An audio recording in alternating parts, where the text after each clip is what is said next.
সালাফুস সালিহিন থেকে কথা আছে যে ওনারা বলতেন সব গুনার শিকড় হইল দুনিয়ার প্রতি ভালোবাসা। আরেকটা কথা ওনারা বলতেন, সেটা হলো যে যেই ব্যক্তি দুনিয়াকে প্রাধান্য দিবে সে তার আখিরাতকে ক্ষতিগ্রস্ত করবে, যে দুনিয়াকে গুরুত্ব দিবে সে আখিরাতকে ক্ষতিগ্রস্ত করবে, আর যে আখিরাতকে গুরুত্ব দিবে অবশ্যই সে তার দুনিয়াকে কিছুটা হলেও ক্ষতিগ্রস্ত করবে। তাই যে জিনিসটা চিরস্থায়ী তোমরা সেটাকে প্রাধান্য দাও।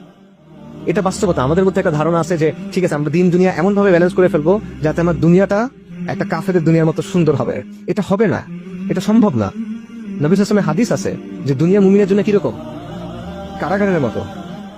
দুনিয়া মুমিনের জন্য কারাগারের মতো। যার মাথায় আর কোনো চিন্তা নাই দুনিয়া ছাড়া, সে যেভাবে দুনিয়ার পিছনে ছুটতেছে, আর আপনি আখিরাতের কথা চিন্তা করেন, আপনি আখিরাতের জন্য প্রস্তুত নেন, আপনি কি একইভাবে ছুটতে পারবেন কিনা? এটা তো সম্ভব না।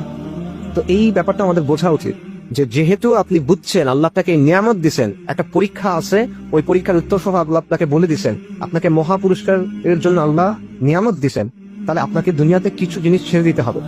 এই ছেড়ে দেওয়ার মানসিকতা থাকতে হবে। 100 দুনিয়া পাবেন আবার দিনও ধরে রাখবেন, এটা হবে না। সালাফুস সালিহিন বলছেন এটা হবে না। রাসূলুল্লাহ সাল্লাল্লাহু আলাইহি ওয়াসাল্লামের কি অবস্থা ছিল?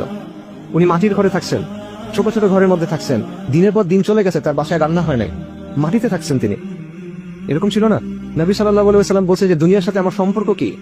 আমার সম্পর্ক তো এমন যে আমি একজন মুসাফির, যাবার সময় একটা গাছের ছায়ায় আমি বিরতি নিছি। এটা হলো দুনিয়া, এখান থেকে সময় হলে আবার চলে যাবে।